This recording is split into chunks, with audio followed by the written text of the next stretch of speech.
El día de hoy vamos a tratar sobre la patología vascular cerebral. Entonces, la enfermedad vascular cerebral va en relación a los accidentes cerebrovasculares, ¿no? O llamado también ictus cerebral. Mayormente tiene una presentación aguda, presenta defectos neurológicos funcionales con intensidad y pronósticos variables. Puede ser causado ya sea por una lesión isquémica, que se dice la lesión isquémica se presenta en un 70-80% de los casos, o de tipo hemorrágico, que se presenta en un 20%. Es la tercera causa de muerte en los países desarrollados. La isquemia y la hemorragia se van a detectar con facilidad por las imágenes, y los fármacos neuroprotectores como los trombolíticos y las técnicas de intervencionismo han cambiado la actitud terapéutica, mejorando notablemente el pronóstico, siempre y cuando este sea detectado en forma precoz, ¿no? Para que pueda recibir el tratamiento adecuado dentro del tiempo adecuado. Entonces, para el diagnóstico de lo que es los eventos vasculares cerebrales, tenemos primero el cuadro clínico.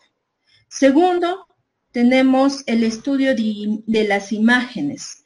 Por ejemplo, en caso de los casos de isquemia, van a recibir lo que es el tratamiento de una trombólisis, lo cual va a restaurar lo que es la perfusión cerebral, y esta debe realizarse dentro de las 3 a 4 horas y media de lo que ha iniciado el evento. Lo ideal es que reciba el tratamiento menos de 1 hora de iniciado el evento. Este tiempo se llama tiempo de puerta aguja. El estudio de diagnóstico de elección viene a ser la tomografía computarizada, ¿ya? Sin contraste, que nos va a dar una buena sensibilidad para poder detectar el hematoma intraparenquimal, excepto en pequeñas hemorragias o petequias, o en caso de anemias severas, cuando el hematocrito es menor del 20%. Nos va a demostrar el tamaño, donde se localiza.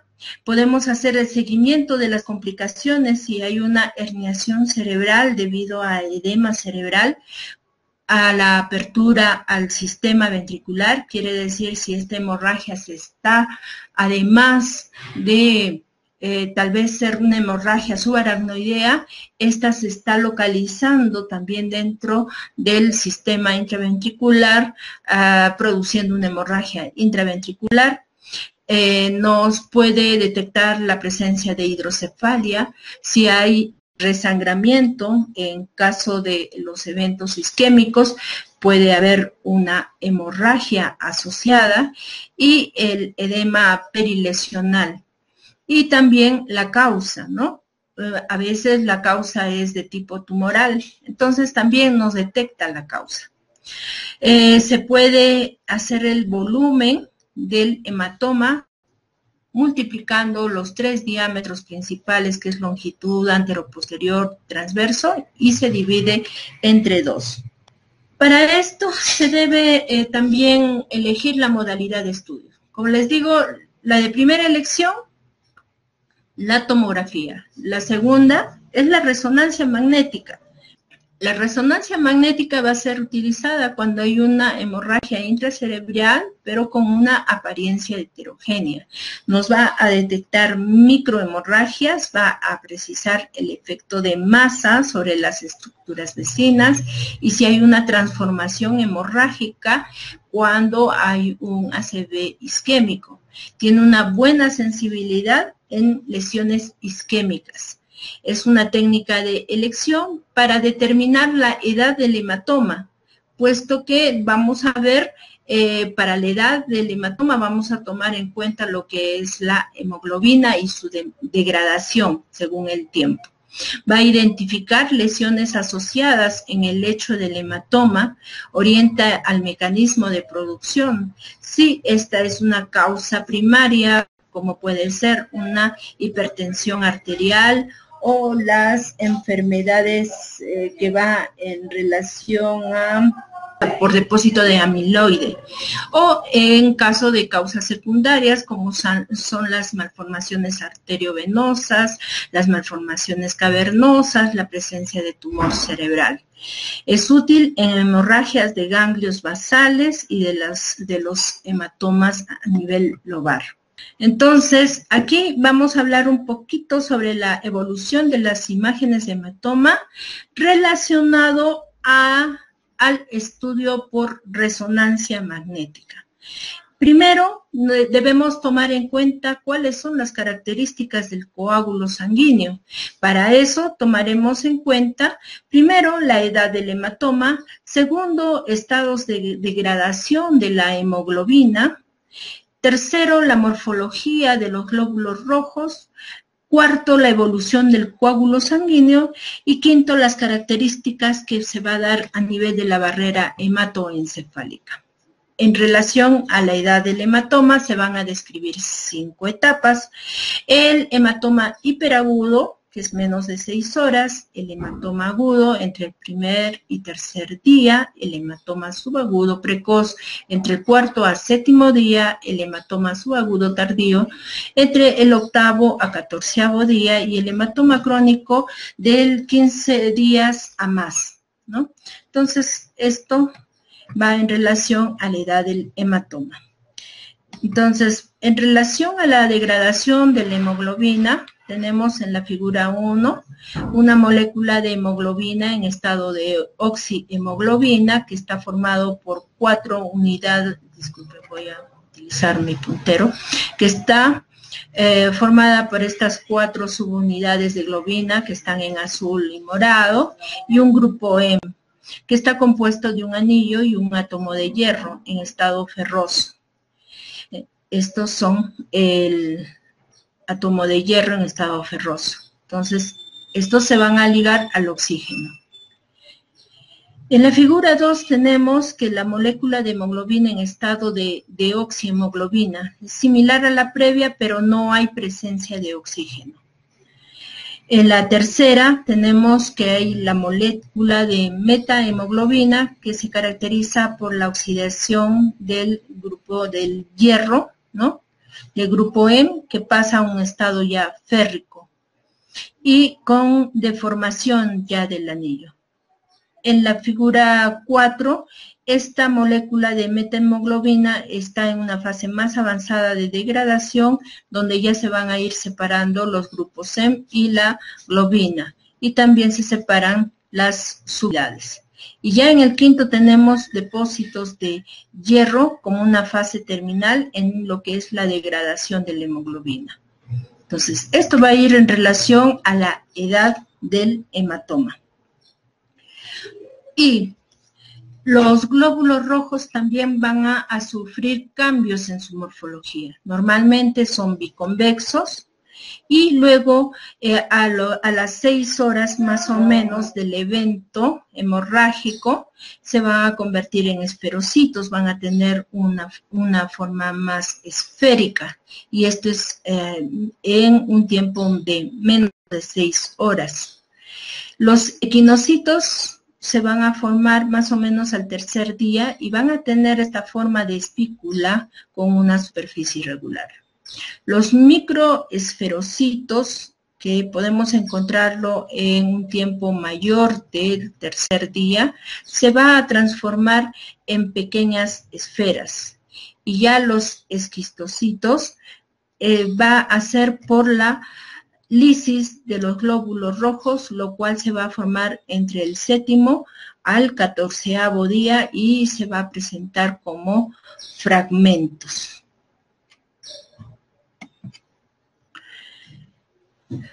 Entonces, ¿cómo va a evolucionar el coágulo? Cuando se extravasa, ¿no?, por fuera del vaso la sangre al parénquima, se va a producir un tapón hemostático en las primeras horas. El coágulo va a ser una matriz no homogénea de fibrina y plaquetas con glóbulos rojos y leucocitos que van a estar atrapados en esa red. El primer día generalmente se va a producir una retracción del coágulo con concentración de los glóbulos rojos en su interior y va a producir un aumento en la densidad y va a contribuir a la caída de la secuencia de la señal en T2. Entonces, en T2 lo vamos a ver hipointenso, comenzando con la aparición de un edema perilesional. Y el edema lo veremos hiperintenso en la secuencia T2. En la primera semana el edema va a ir en aumento. Se dice que aumenta hasta más o menos, hace un pico al tercer día del evento. Las lisis del coágulo van a iniciar aproximadamente al séptimo día con destrucción del glóbulo rojo. El edema va a permanecer estable hasta más o menos la segunda semana, que va a ir disminuyendo paulatinamente dependiendo del tamaño del hematoma, y a los 30 días más o menos debiera observarse un edema significativo. Un momentito. En lo que se refiere a la barrera hematoencefálica, la barrera hematoencefálica se va a encargar de aislar completamente el parénquima cerebral de la circulación. Cuando hay los hematomas intraparenquimales, va a producirse una disrupción del parénquima cerebral, va a haber degradación de los productos de hemoglobina y va a producir una reacción inflamatoria que es máximo hasta el séptimo día. Entonces, para recuperar esta barrera hematoencefálica, se va a producir la neoformación de vasos sanguíneos que inicialmente produce defectos en la pared y se van a ir sellando progresivamente. Normalmente, la densidad del parénquima es de 40 a 50 unidades Hansfield y al extravasarse produce un coágulo hiperdenso. Ustedes saben que la sangre puede ir en una densidad desde 40 a 100 unidades Hansfield. El promedio es de 70 a 90 unidades Hansfield. En los anémicos, la hemorragia suele ser isodensa. Entonces, acá, siempre y cuando la hemoglobina es menos de 8 gramos por decilitro. La densidad del hematoma va a disminuir paulatinamente conforme pase el tiempo, conforme haya la degradación de la hemoglobina y va a ir de la parte periférica hacia la parte central. El hematoma va a perder el tamaño y los bordes van a ser menos marcados. Va a haber una caída de la densidad que es de aproximadamente 1.5 unidades Hansfield por día. Y al día 30 se va a hacer isodenso con el parénquima cerebral y esto va a ir en relación al tamaño del hematoma. Al tiempo mayor de un mes, la lesión puede ser hipodensa y va a ir también disminuyendo de tamaño, deja una pequeña cicatriz que puede ser de baja densidad en forma de un arañazo de gato y a veces puede dejar pequeñas calcificaciones. Entonces aquí tenemos algunas características de las imágenes por resonancia magnética, ¿no? Donde se van a ir dando los diferentes cambios. En esta figura tenemos lo que es por tomografía. Entonces, por tomografía también vamos a encontrar ese tiempo hiperagudo en el cual el hematoma se visualiza como un área hiperdensa, ¿no? O hiperdensa, la sangre en el tiempo o en la fase hiperaguda y aguda va a tener una hiperdensidad, la presencia del hematoma, y luego se va a ir instaurando lo que es esta hipodensidad que viene a ser el edema lesional. Asimismo, dependiendo de la zona, puede haber lo que es un efecto de masa, ¿no? Puede hacer un efecto de masa dependiendo del tamaño e ir obliterando lo que son los, por ejemplo, en este caso, el cuerno posterior izquierdo. Asimismo, también puede haber una pérdida en la diferenciación de lo que es la sustancia blanca y gris. Y, dependiendo del tamaño, puede ir podríamos decir, herniando el cerebro hacia el lado contralateral, y esto lo vamos a ver cuando hay una desviación de la línea media hacia el lado contralateral. Entonces, nosotros estos cambios se van a ir dando y van a aumentar entre los días 7º al 15º, y va a ir disminuyendo posteriormente hacia el día 30, en la cual muchas veces no deja ningún tipo de diferencia en lo que es el parénquima. Todo depende de cómo va evolucionando este hematoma.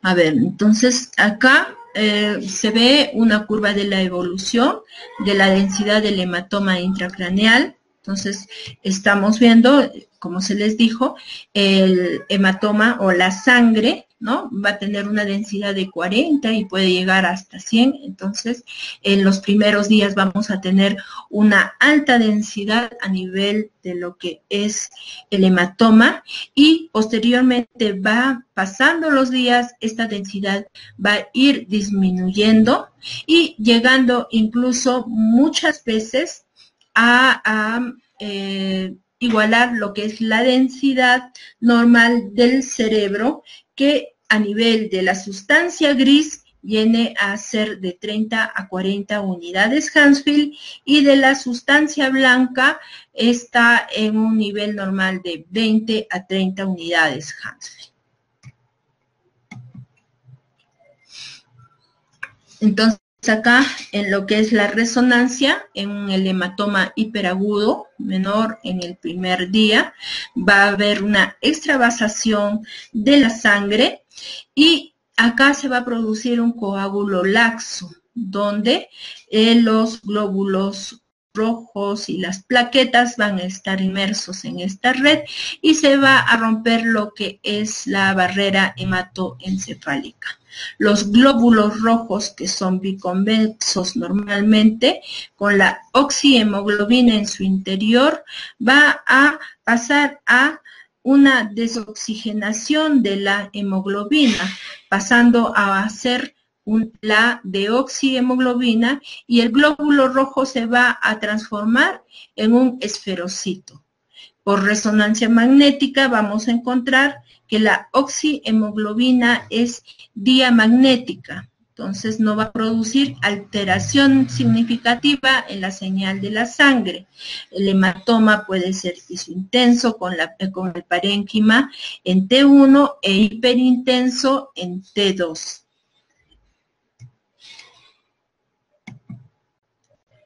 Entonces acá tenemos cómo es el comportamiento del hematoma en las secuencias en T1, donde el líquido normalmente se ve negro, en la secuencia T2, donde el líquido se ve normalmente blanco, para que me entiendan. Entonces, en el hematoma hiperagudo, en T1, va a ser isointenso con el parénquima, y va a ser hiperintenso con el parénquima en T2.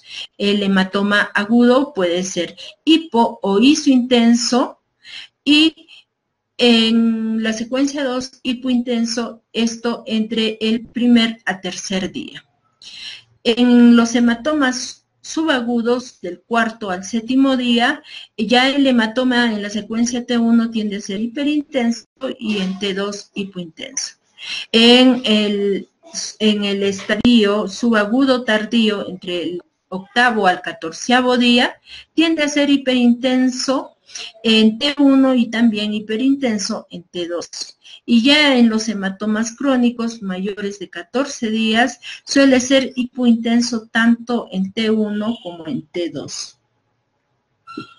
Entonces acá tenemos un hematoma agudo, ¿no? En el primer día al tercer día, mayormente. Entonces se va a ir organizando el coágulo, ¿no? Va a haber una acumulación de fibrina en el interior. En el segundo día va a iniciar lo que es la preparación de la barrera hematoencefálica, donde se va a dar la formación de neovasos y se va a formar una barrera hematoencefálica inmadura. Luego se inicia lo que es la formación del edema, ¿no? Una lesión hipodensa, periférica, perilesional a la zona. Posteriormente se va a dar una retracción del coágulo con concentración de los glóbulos rojos, y este glóbulo rojo va a pasar a ser un equinocito o crenocito. Luego, la deoxihemoglobina va a ser en esta etapa la molécula dominante. Entonces acá tenemos en T2, porque el líquido cefalorraquídeo está en blanco, tenemos que el hematoma agudo está hipointenso, ¿no? En T1 y francamente hipointenso en T2. Y el edema se ve como esta zona blanca alrededor de la lesión que viene a ser el hematoma. En el hematoma subagudo precoz, que va entre el 4º a 7º día, el coágulo ya se está organizando, se está reparando la barrera hematoencefálica. El edema está en su máximo desarrollo a nivel perilesional, ¿no? Los glóbulos rojos se han transformado en forma de microesferocitos. Se está dando la oxidación de la deoxihemoglobina a metahemoglobina, que va a ser una sustancia paramagnética que va a producir un aumento significativo a nivel de la señal de T1, y en T2 va a darnos una señal baja. Entonces acá tenemos un hematoma subagudo precoz que comienza a aumentar su señal en las imágenes de T1, y en su periferia vemos el edema, y a este nivel estamos viendo una baja señal en la zona central en las imágenes en T2.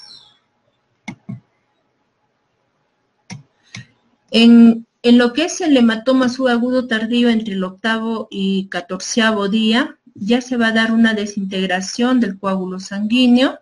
Entonces va a haber el hematoma que va a producir como lagunas en las cuales va a haber en su interior detritos celulares. El edema ha bajado, ¿no?, en relación a los primeros días, y a la semana se va a dar la lisis o muerte del glóbulo rojo, y pasando a formar los esquistocitos con desintegración de la molécula de hemoglobina. Entonces acá tenemos un hematoma subagudo tardío que se va a observar en T1 en alta señal y en T2 también en alta señal, e incluso vemos ciertos podríamos decir, cambios de edema perilesional. En el hematoma crónico mayor de 14 días puede durar de meses o años. El hematoma va a ir disminuyendo poco a poco de tamaño, se va a ir contrayendo, ¿no?, y puede terminar como una estría lineal incluso. Los neovasos perilesionales van a ir madurando y ya se va a formar la barrera hematoencefálica, que va a ser ya más eficiente, ¿no? Y esto se da más o menos a los 3 meses. El edema va a ir disminuyendo hasta desaparecer, ya no se van a reconocer los glóbulos rojos en su interior, que ha habido ya lisis, va a haber leucocitos a nivel periférico del hematoma. La hemoglobina se va a transformar en hemosiderina y los productos de degradación del hierro van a ser fagocitados por los macrófagos que van a estar alrededor del hematoma, y va a predominar lo que es la susceptibilidad magnética en T1, y en T2 va con una baja señal. Por resonancia magnética, en las imágenes post-contraste, poco frecuente encontrar una captación en la periferia del hematoma después de los 3 meses. Y el fenómeno de degradación no es simultáneo en todo el hematoma, ¿ya? Entonces acá tenemos una zona, ¿no? Un hematoma crónica, que se va a visualizar como una cicatriz curvilínea de baja señal en la imagen en T2 y de muy baja señal en la imagen en lo que es T1.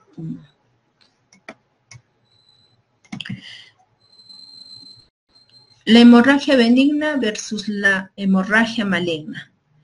Aquí la evolución de la degradación del hematoma va a ser de esta forma. En los hematomas benignos se va a degradar de la periferia hacia la parte central como un anillo concéntrico. Entonces la hemorragia benigna se va a producir generalmente por un episodio, excepto el cavernoma, que puede estar coexistiendo con los hematomas en las diversas fases. El anillo de hemoserina, o también llamado anillo de seguridad, es el anillo más extremo en una fase más tardía. En T2 este anillo es continuo y de baja señal, o sea, hipointensa. Y el anillo parcial o irregular nos va a hacer sospechar de un hematoma de origen maligno.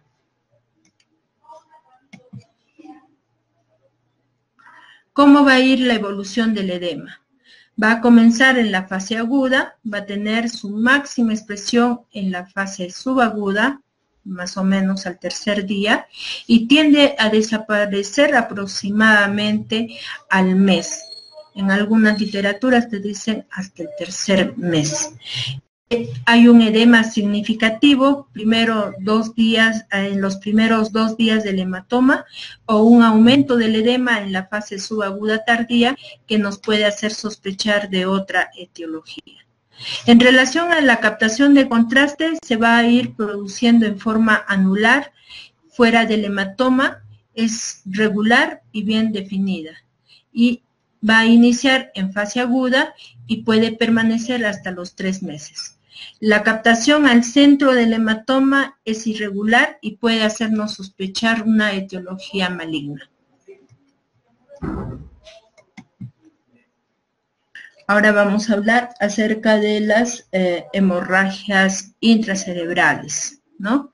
El desafío relativamente frecuente, como les decía, las hemorragias van en una frecuencia de 20%, o 30% según algunas literaturas. Como ustedes ven acá, dice, corresponde a 30% de los CCBs, de los cuales 25% son intraparenquimatosos y 5% son subaracnoideas. Ahora, vamos a tener 2 tipos de hemorragia intracerebral. Las primarias, que son de tipo espontáneo, que son las más frecuentes, en un 70 o 80%, que puede ser producida por ruptura de vasos pequeños intraparenquimales debido a eventos hipertensivos o a depósito de amiloide. Mientras que las secundarias van a estar relacionados a vasos anormales, como son las malformaciones arteriovenosas, las malformaciones cavernosas, ¿no? A lesiones intraparenquimales que pueden ser por tumores, por medicamentos y otros. La tomografía nos va a diagnosticar certeramente estas hemorragias intracerebrales. En la resonancia magnética, la hemorragia intracerebral va a tener una apariencia variable por la degradación secuencial de la hemoglobina, que ya lo hemos ido viendo, debido a sus propiedades paramagnéticas y los productos de degradación y otros factores de concentración del oxígeno tisular, con formación de edema, el hematocrito e integridad en la barrera hematoencefálica.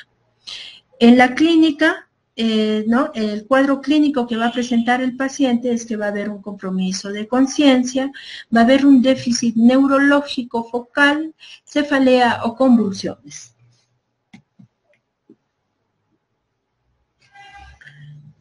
La hemorragia hipertensiva es la más frecuente en las hemorragias intracerebrales de tipo espontáneo. El paciente tiene un antecedente de hipertensión de larga data que no ha sido controlada o ha sido maltratada, ¿no? Maltratada o no ha habido adherencia por parte del paciente al tratamiento. Dentro de la clínica es cefalea, compromiso de conciencia, vómitos, agitación psicomotora e hipertensión arterial. Puede haber una crisis convulsiva y déficit neurológico focal. Entonces se va a dar un sangramiento que va a producir vasos, que se va a producir a nivel de los vasos perforantes de los ganglios basales, los tálamos que van a ser afectados por una lipohialinosis, va a haber necrosis y formación de microaneurismas que van a terminar rompiéndose. La angiopatía amiloidea, que son estos depósitos de amiloide, es una causa también frecuente en pacientes mayores que no tienen antecedente de hipertensión arterial. Su ubicación más frecuente es a nivel lobar. Va a haber un depósito anormal de la proteína amiloidea a nivel de la capa media y adventicia de las arterias corticales y meningias, y van a degenerar y se van a romper. Entonces, en lo que es las imágenes, vamos a encontrar un hematoma lobar que va a ser de tipo benigno. Las microhemorragias subcorticales en ambos hemisferios es menos frecuente en los ganglios basales. La hemorragia intracerebral primaria va a tener características fundamentales. La hemorragia intracerebral primaria no traumática es la causa más frecuente, un 15 a 20% de los ciclos agudos. La hipertensión, la angiopatía amiloidea cerebral, las coagulopatías son las causas más frecuentes y esto se da mayormente en pacientes con edad avanzada. En menores de 45 años van a presentar una lesión vascular subyacente que pueden ser aneurismas, malformaciones, oclusión venosa, trombosis. Dentro de los hallazgos radiológicos, en las características generales, vamos a tener principales signos diagnósticos, un hematoma profundo que puede estar localizado a nivel de los ganglios basales en la hipertensión arterial, un hematoma lobar o subcortical, ¿no? Dependiendo en las malformaciones arteriovenosas, en las oclusiones venosas. En los hallazgos por tomografía vamos a encontrar una masa parenquimatosa que puede ser redondeada o elíptica. En el tipo agudo suele ser hiperdensa, brillante. Puede ser mixta, isodensa o hiperdensa si la hemorragia es rápida y hay una coagulopatía. Y la baja señal, ¿no? La baja densidad a nivel periférico va a estar en relación al edema. La hemorragia intracerebral en los ganglios puede extenderse hasta el ventrículo lateral y por lo tanto podemos encontrar también una hemorragia intraventricular. En los hallazgos por resonancia, la intensidad de señal va a variar por los factores en relación a las secuencias, si es T1, T2, en densidad por ADC, quiere decir por el coeficiente de difusión, va en relación al ángulo de inclinación, también por efecto de la susceptibilidad en la deoxigenación de la hemoglobina, por el estado de los hematíes, si hay una lisis o si estos están intactos. En los hematomas hiperagudos, en menos de 6 horas al evento, tiende a ser central, hay un hematoma oxigenado y por lo tanto podemos encontrar una iso o hiperintensidad y es heterogéneo en la secuencia T2. A nivel de la periferia, la hemoglobina cuando está deoxigenada va a tener una interfase entre el coágulo y el tejido, el cual va a mostrar una hipointensidad en T2. Luego va a haber un halo periférico que va en relación al edema vasogénico, que va a ser hipointenso en T1 e hiperintenso en T2, y más o menos va a haber una evidencia de hemorragia previa en otras áreas. Se debe buscar focos de hipointensidad de señal en T2 en 1/3 de los casos. ¿Cuáles van a ser las recomendaciones técnicas? Que la tomografía, en caso de evaluar un evento, un accidente cerebrovascular, ya sea isquémico o hemorrágico, la tomografía debe tomarse sin contraste. Si hay hematoma, entonces ver si hay una historia típica de hipertensión arterial.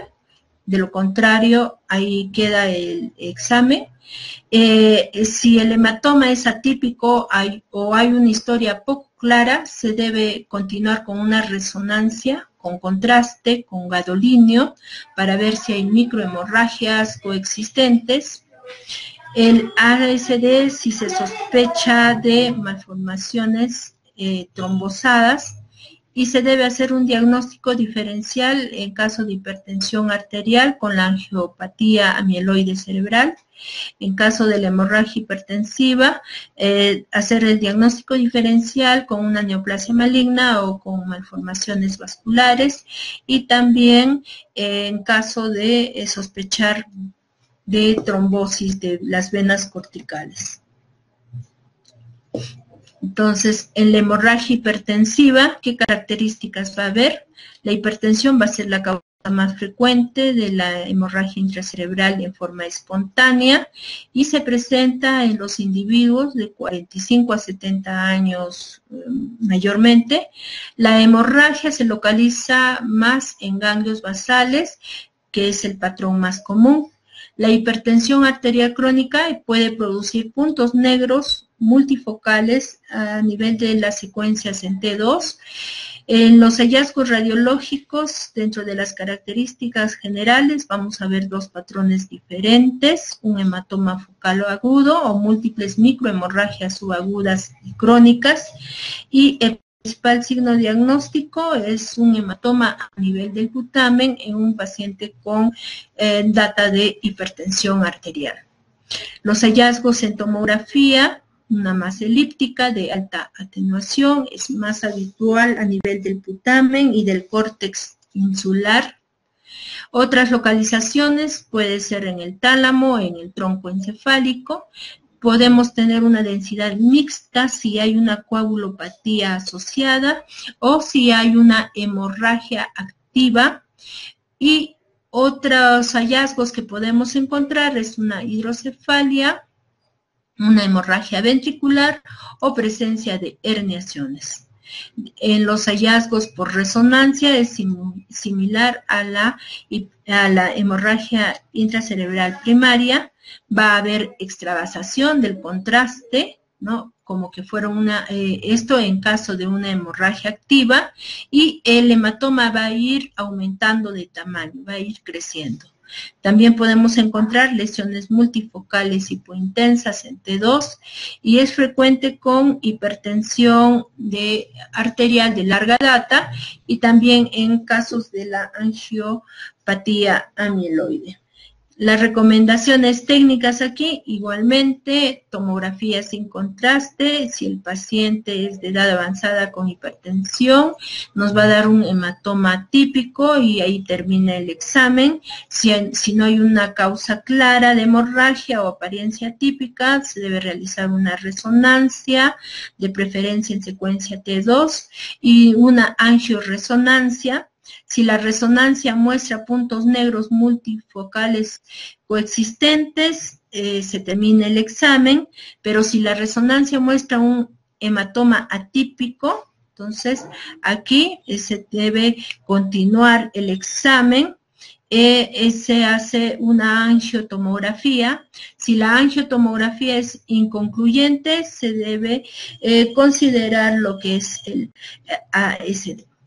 El diagnóstico diferencial, en caso de encontrar una hemorragia en los ganglios basales, debemos considerar si hay una malformación vascular, una neoplasia de tipo hemorrágico o si hay coagulopatía.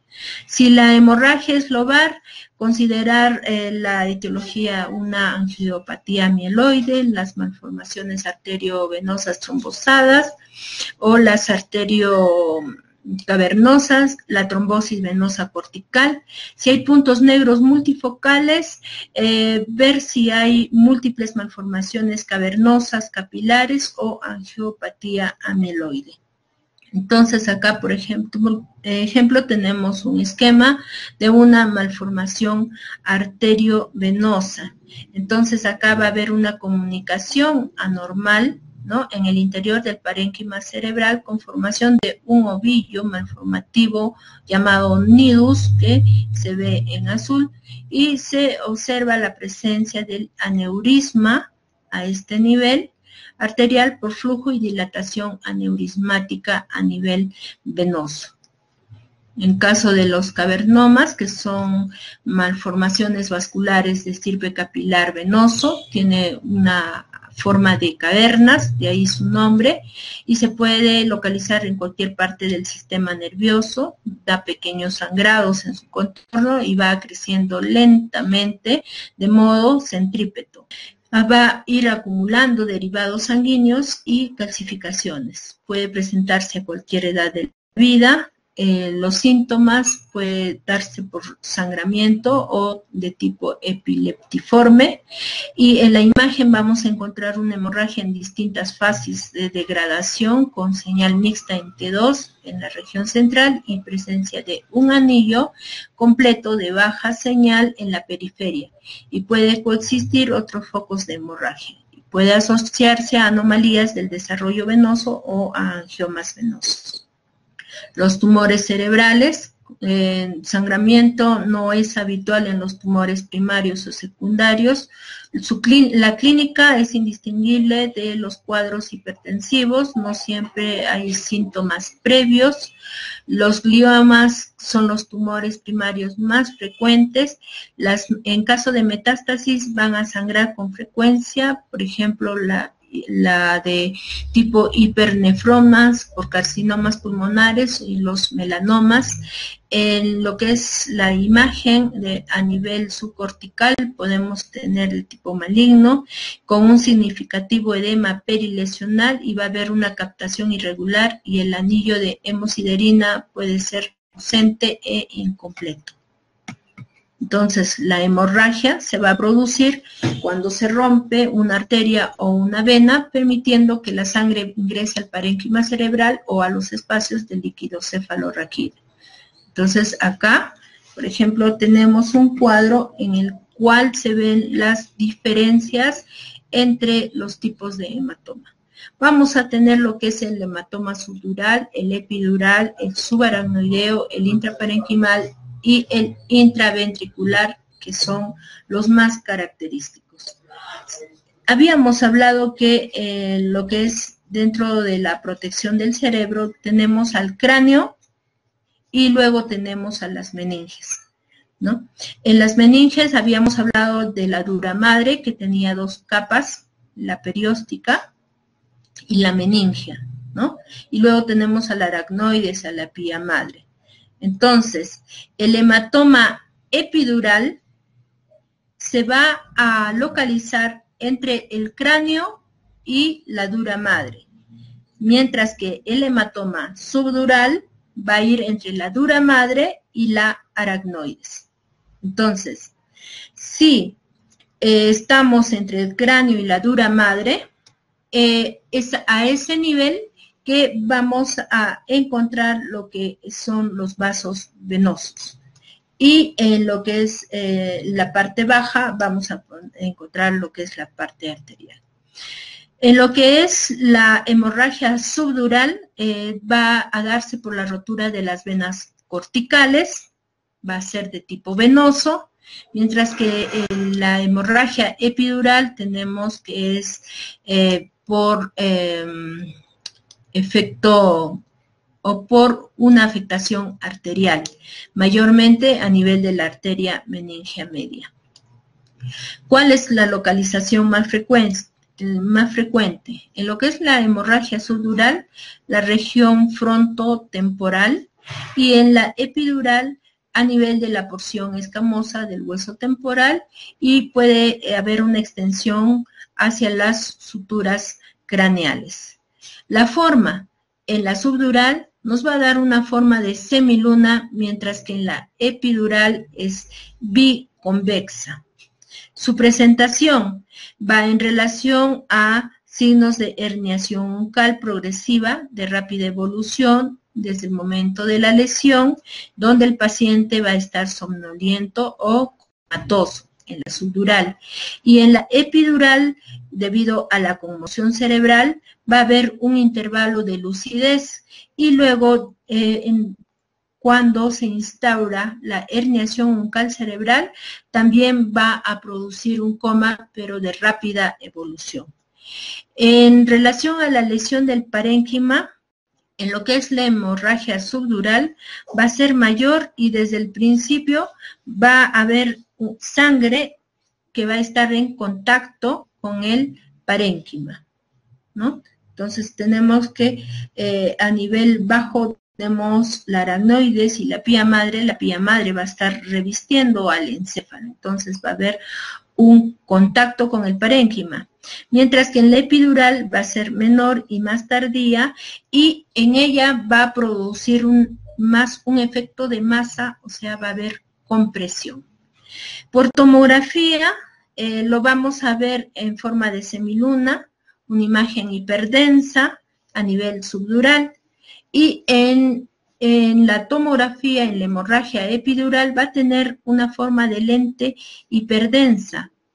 El tratamiento, una craniotomía de urgencia, esto dependiendo del tamaño de la lesión, y la mortalidad es mayor en las hemorragias subdurales hasta de un 50% y en las epidurales de un 15 a 30%.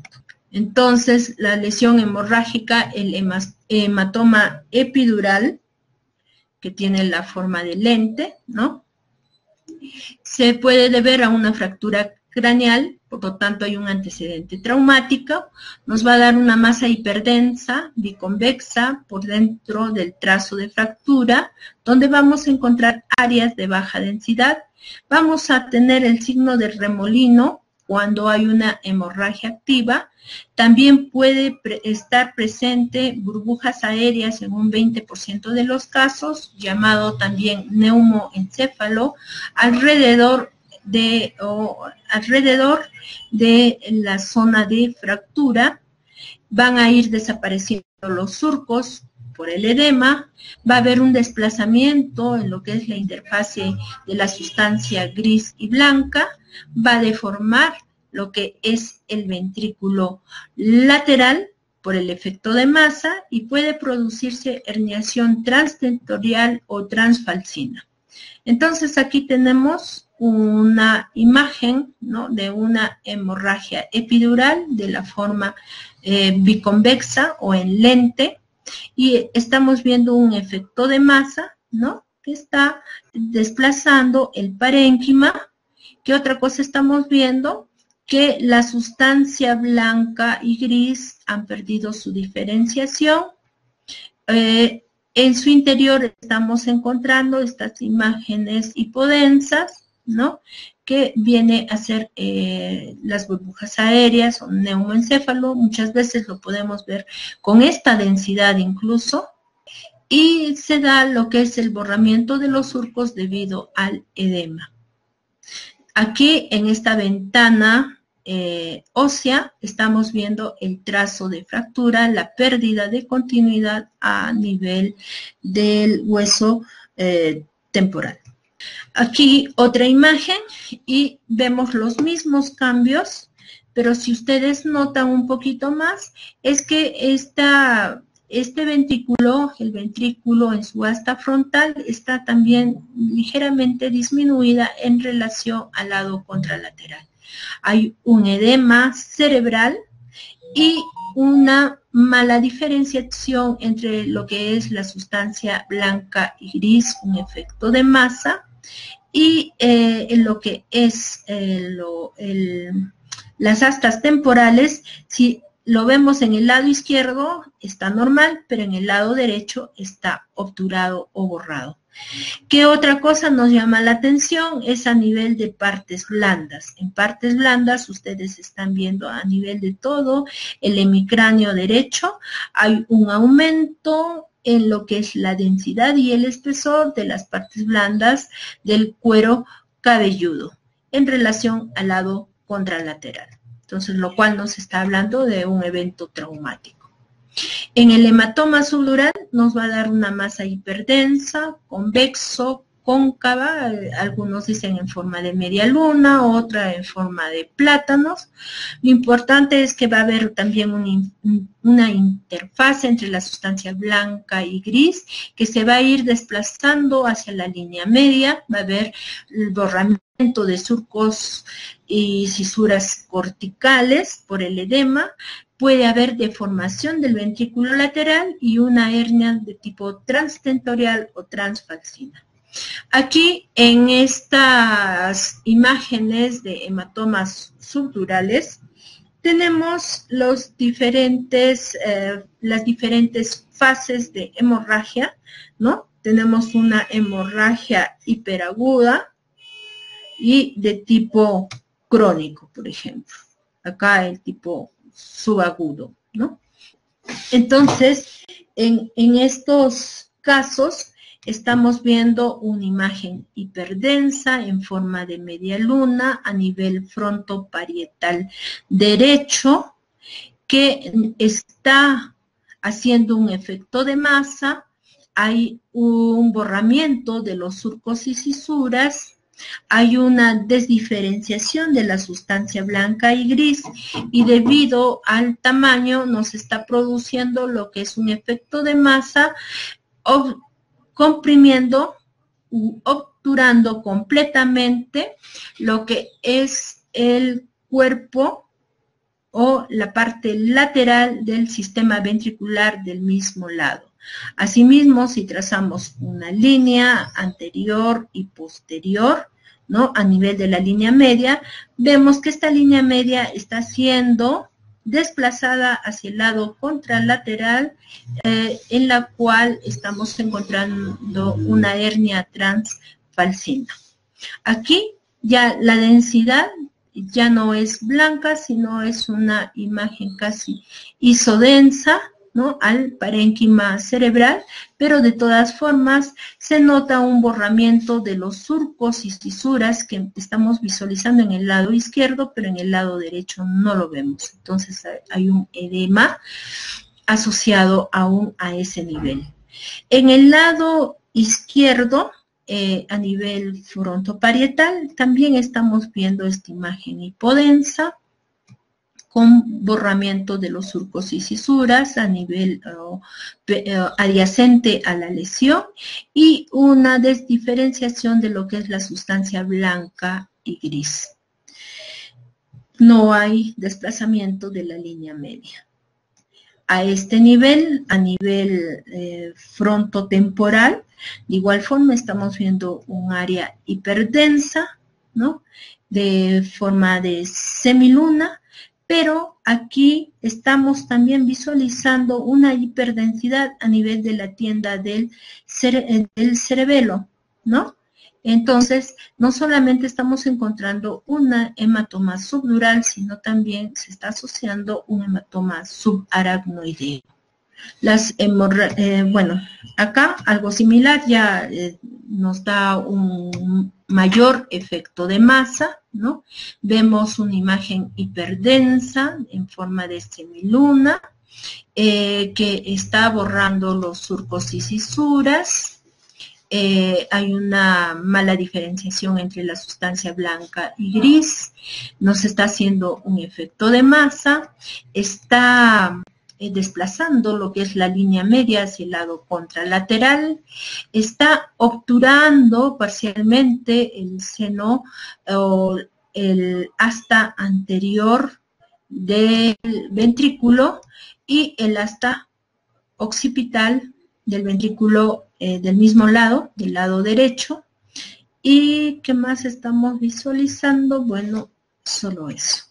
La hemorragia subaracnoidea, que viene a ser una hiperdensidad a nivel de los surcos corticales, del valle silviano, de las cisternas basales, o sea, a nivel del espacio subaracnoideo.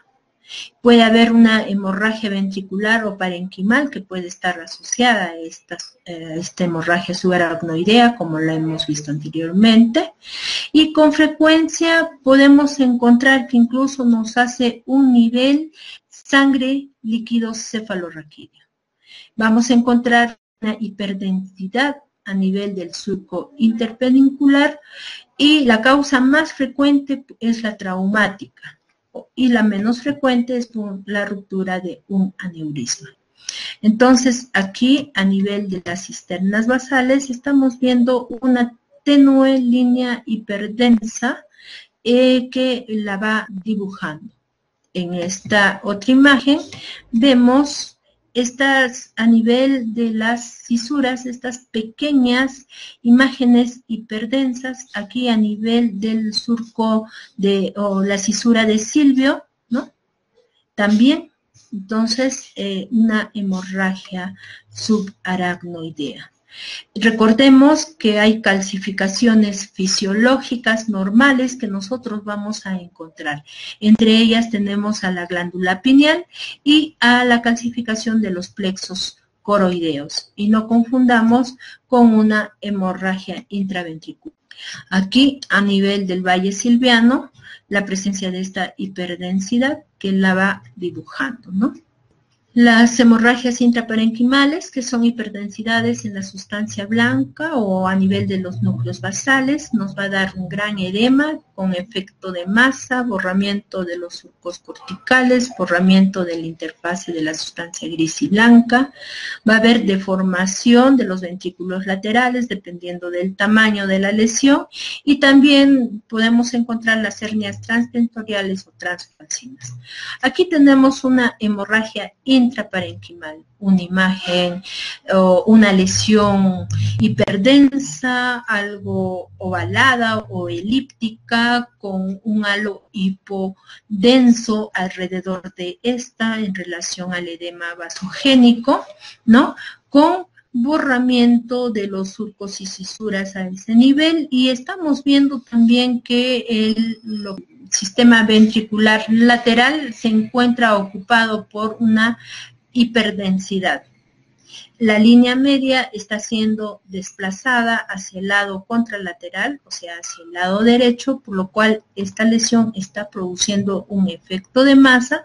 Y si vemos lo que es el espesor del sistema del ventrículo lateral en relación al lado contralateral, este se ve más adelgazado incluso. Aquí hay otro ejemplo de una hematoma intraparenquimal. Un momentito, por favor. Entonces, acá tenemos otra imagen de un hematoma o una hemorragia intraparenquimal. Entonces, igualmente, estamos viendo que hay una hipodensidad que la está rodeando, que va en relación al edema vasogénico.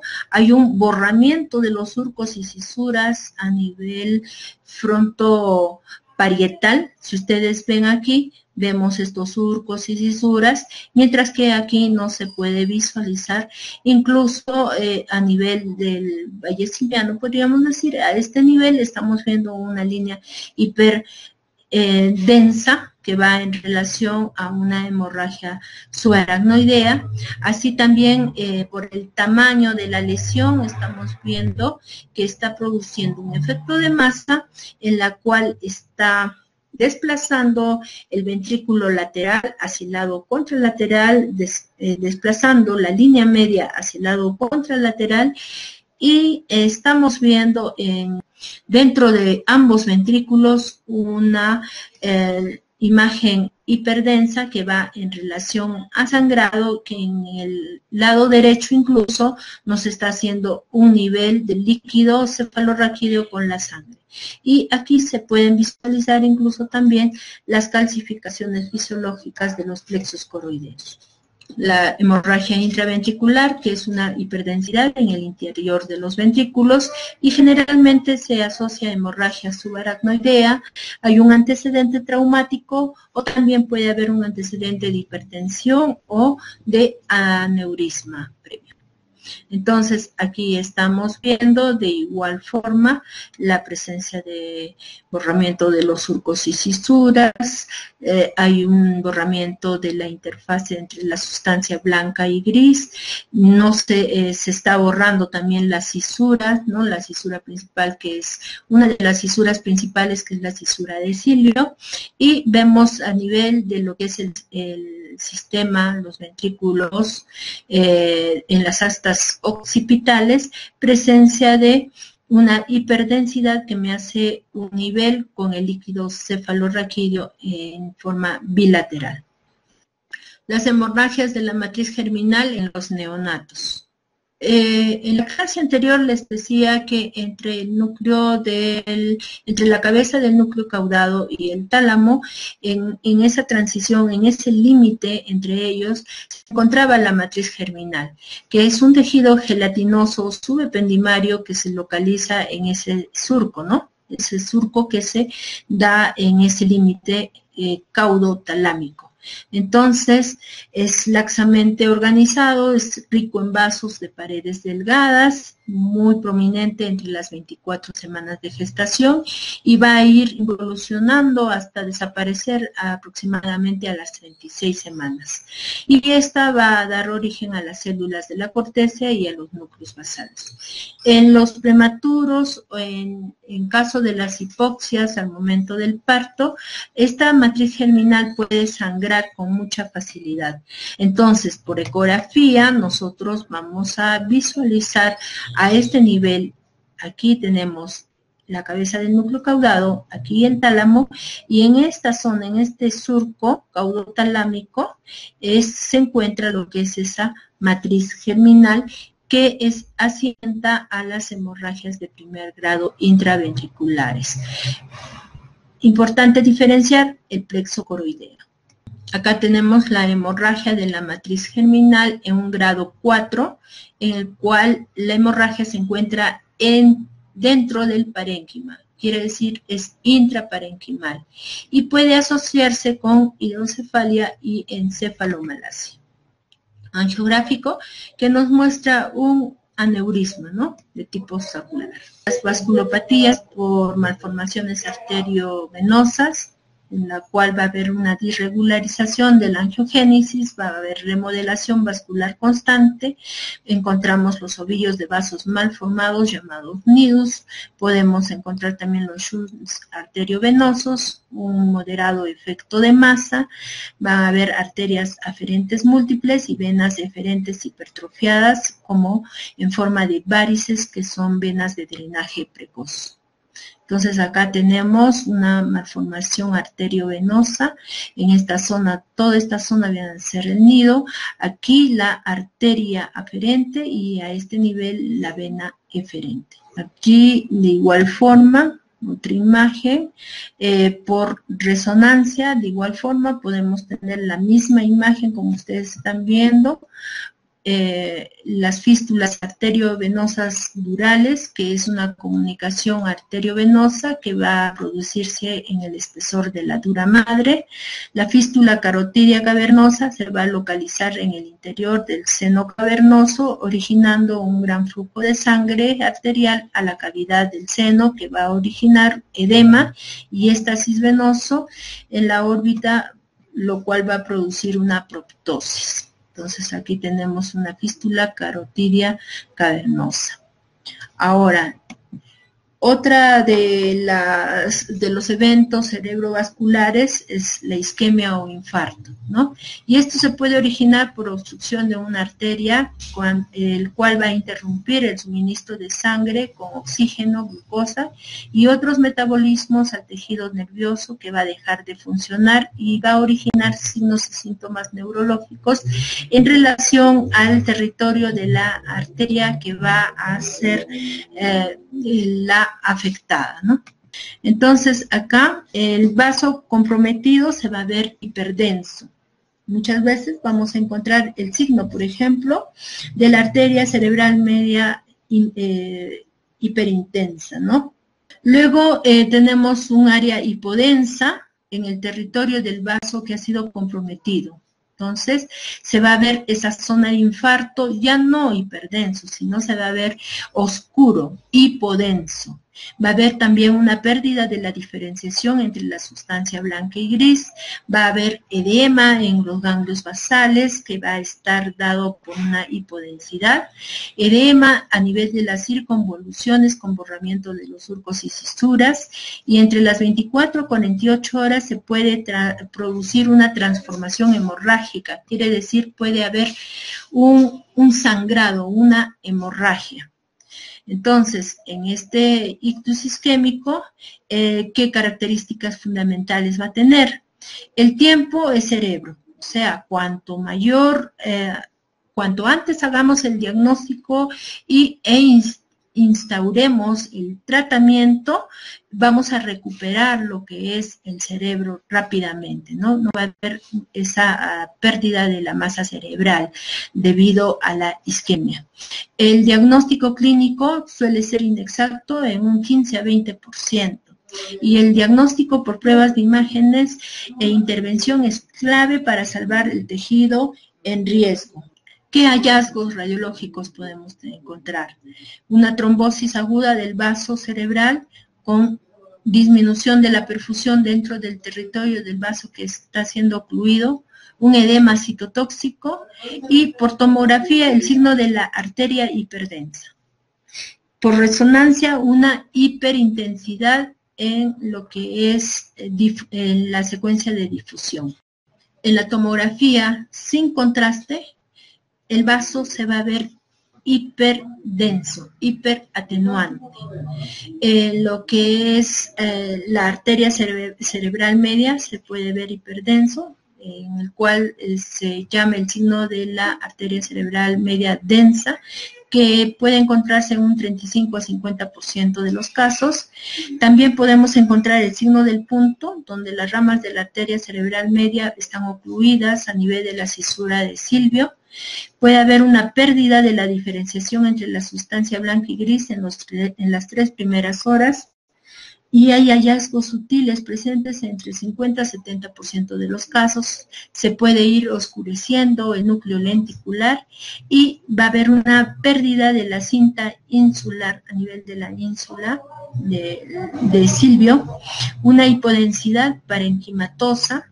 Si es mayor de 1/3 del territorio de la arteria cerebral media en la tomografía inicial, la lesión va a ser mayor posteriormente, va a haber edema a nivel de las circunvoluciones con borramiento de los surcos, puede haber transformación hemorrágica, que mayormente se puede dar tanto a nivel de la fase hiperaguda y en la fase subaguda. El comienzo es tardío, entre las 24 a 48 horas, los cambios tomográficos, y puede ser macroscópico o petequial. En 15 a 45% de los casos en la tomografía sin contraste se puede encontrar los hallazgos, y los factores de riesgo son los signos precoces en la tomografía del ictus isquémico, el ictus tromboembólico, la diabetes, la disminución del nivel de conciencia y la trombólisis. Los hallazgos en resonancia, es mucho mejor utilizar lo que es resonancia en este caso para el diagnóstico de lo que es el ACV isquémico.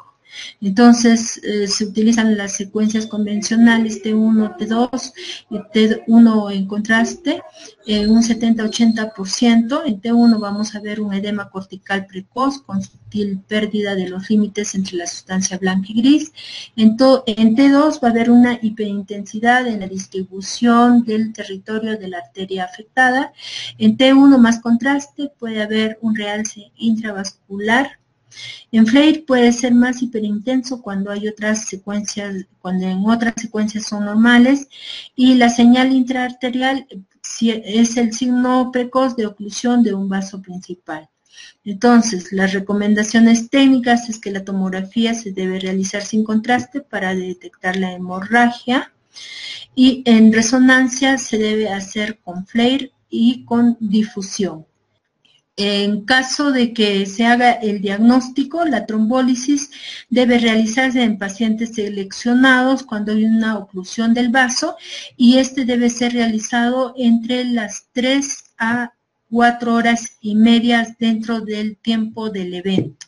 Sería mucho mejor menos de 1 hora de iniciado el evento.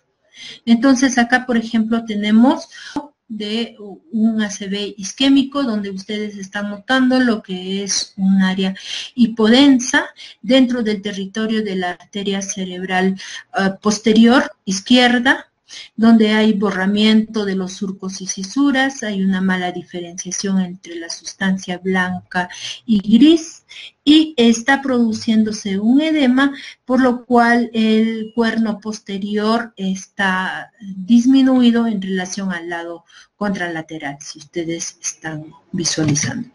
Aquí hay otro ejemplo. Esto ya también viene a ser dentro del territorio de la arteria cerebral media, ¿no? Donde también estamos encontrando el borramiento de los surcos y cisuras. No se diferencia bien lo que es la sustancia blanca del gris. Hay esta zona hipodensa. Y con el tiempo, cuando ya es una lesión de tipo crónico, esta lesión tiende a contraerse, a retraerse y por lo tanto va a retraer también lo que es el ventrículo en sus astas frontales y laterales, y la hipodensidad tiende a llevar a una encefalomalacia. Quiere decir que esa zona de encefalomalacia va a tener la misma densidad que el líquido cefalorraquídeo. Es como que es el líquido que ya no va a haber parénquima cerebral a ese nivel, sino va a haber un líquido que, como les digo, va a tener una misma densidad ya en lo que es en fases más crónicas, ¿no? Que llevan a una encefalomalacia. Entonces acá tenemos algunos ejemplos en relación a las zonas de infarto. Acá por tomografía vemos lo que es una zona de infarto hipodenso a nivel de la arteria cerebral media, ¿no? En su territorio, y por resonancia de la misma forma.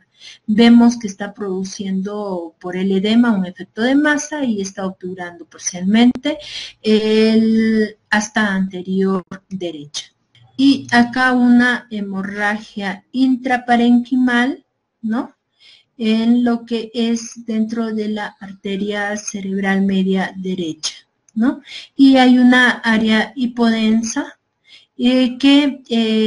con un área de hiperdensa. Entonces acá hay un resangramiento o una hemorragia asociado a este evento isquémico.